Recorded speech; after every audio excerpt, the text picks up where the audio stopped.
কলকাতা থেকে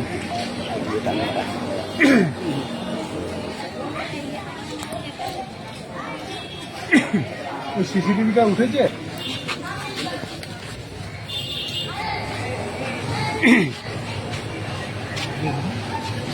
এদিকে মানে আমার দিকে মুখ করে থাকি।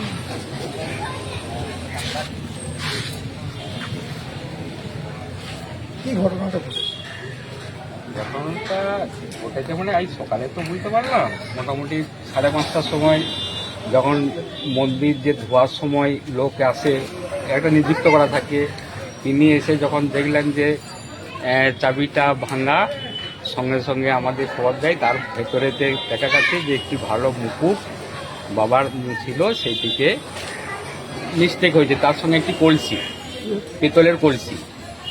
মুকুটটা কি সোনা ছিল? মুকুটটা রূপোর ছিল এবং খুব জব্বর মুকুট ছিল। আর কি কি খাওয়া গেছে? আর কিছু কিছু মানে চেষ্টা করেছিল, কিন্তু সেই গয়নাগুলো খুলতেও পারেনি।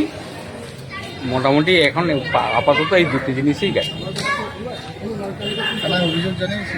থানায় পুলিশ অফিসে এসছেন, ওনারাও এখানে রয়েছেন, তারা সব নথিভুক্ত করে নিয়েছেন।